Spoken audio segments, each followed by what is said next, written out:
everybody is accepting the field of psychology. You can never teach just through verbal language.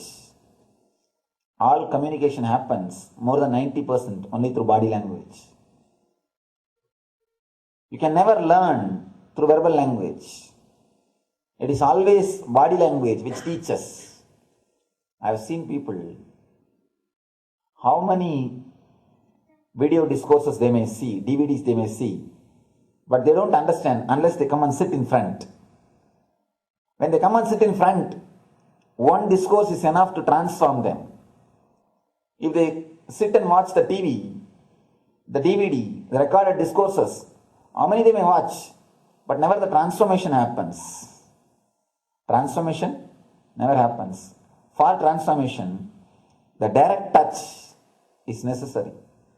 Master is the person who can give the direct touch, who can radiate the presence, who can teach through body language. It is not even teaching, it's like awakening. He just awakens you by his presence, by his space. He creates such a wonderful space in which automatically you are awakened. Beautiful story from Vivekananda, a great enlightened master. Let me narrate that story. That will give you an idea how Master awakens the disciple just by his presence.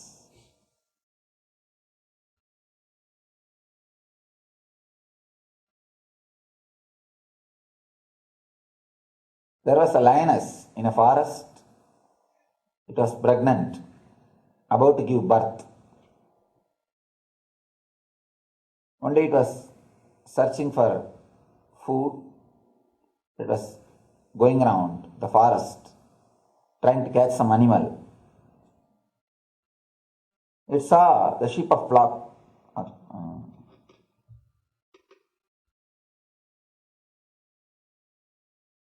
and jumped when it was trying to attack. It just gave birth to a lion and died there itself because jumping is too much. It was not able to manage or maintain. Gave birth to a lion and died. The cub was left orphan. Nobody was there to attend. These goats, they somehow felt very friendly with this cub and they took this cub. Cub started growing with these goats. It started drinking the goat's milk and started eating the grass, almost living like a goat. And actually, one more thing, the way in which you are brought up, that is the way you will have an idea about yourself. And don't think we are human beings just by birth. You walk with two legs because you are taught and you are brought up in that way.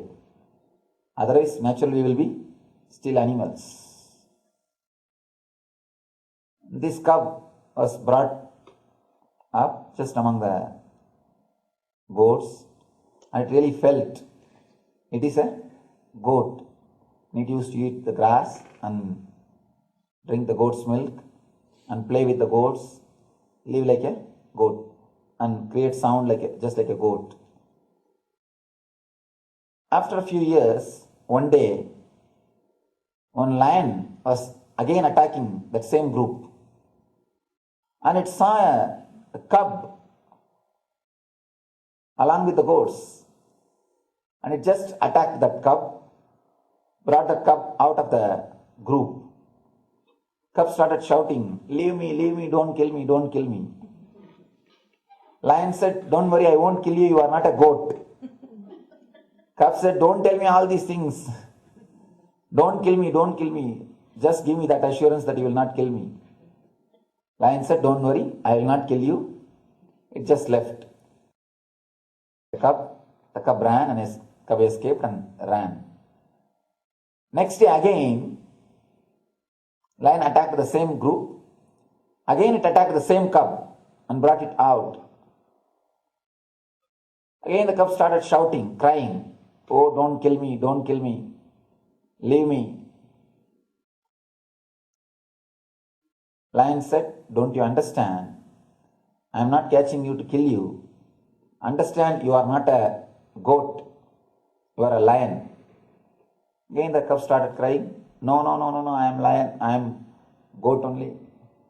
Don't kill me." Anyhow, lion tried its best to convince the cub. Cub is not ready to get convinced. Lion left the cub. "All right, go." Third day, slowly the cub started feeling somehow connected with the lion. It started remembering the lion again and again. Why should he catch me? Twice he caught me. He could have killed me. He's not killing, or he's not ready to eat me. Why he should again and again catch me? And again he's advising me I am a lion. Why should you do that? He started contemplating on the lion. Something of that lion, some quality of that lion started attracting him. In the heart, without his knowledge, unconsciously, he started contemplating on the lion. Third day, when the flock crossed that area, the cub stood and watched whether the lion is coming or not.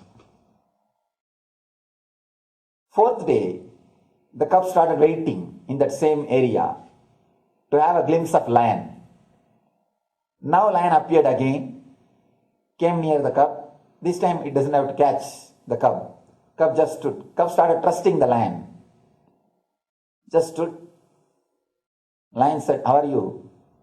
How you are doing?" After a few words, lion called the cub.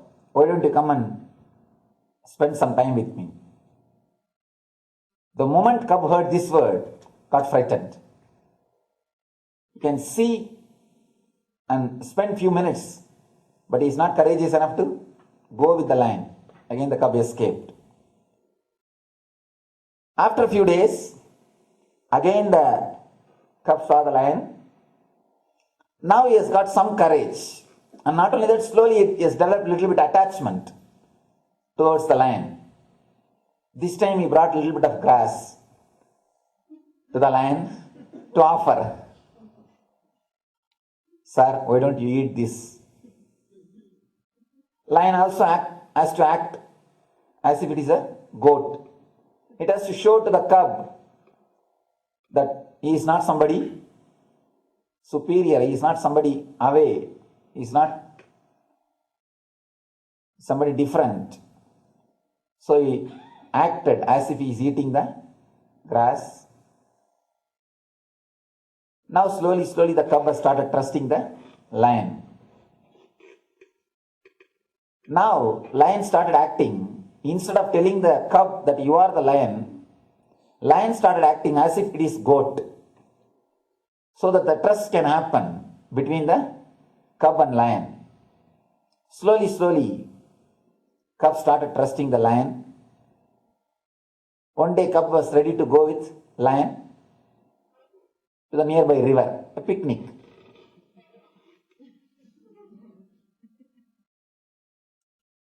Lion took the cub, both of them went near the river. When they were standing near the water, suddenly lion grabbed the face of the cub, head of the cub, neck, and said, look at the river." Cub said, "Yes, I am seeing." "What you are seeing?" Cub said, "Our faces." "Do you see my face?" "Yes." "I am a lion." "Yes." "Do you see your face?" "Yes, I am seeing." "You are also a lion." Again, the fear came up. Cub said, No, leave me, started shouting. Now it is too much. The Lion had little meat. It just took the meat and forcibly put inside the mouth of a cub. Cub slowly started chewing. The taste of the blood. When the cub started tasting the blood, slowly he started feeling, yes, I could eat the meat. I am not just a goat. If I am a goat, how can I eat the meat? The first experience that I am the lion started happening. Of course, again the cub is not ready to be convinced. After a few minutes, just out of the old habit, he vomited the meat. Again started shouting, no, no, no, don't try to brainwash me. Don't try to teach me. I am goat. He started running. After a few days, again somehow lion managed. The cub brought him to the river. This time he decided he has to realize, he has to experience. This time when he brought the cub, it showed him very clearly, look at your face, look at my face in the river. Both are one and the same. And eat this fresh meat. He gave him the fresh meat to eat, to taste. And naturally, taste of the blood made the cub to realize it is not a goat. It is lion. And he removed him. He removed the cub. Left him in the forest. He didn't let him to stay with the goats. When he has to live in the forest, naturally, he has to search for his food. He has to hunt. He has to go around. He started hunting. He experienced completely who he is and started living as a lion. Beautiful story. I don't know how Vivekananda came up with this story. This is exactly the same thing happens between you and the master. Exactly same thing.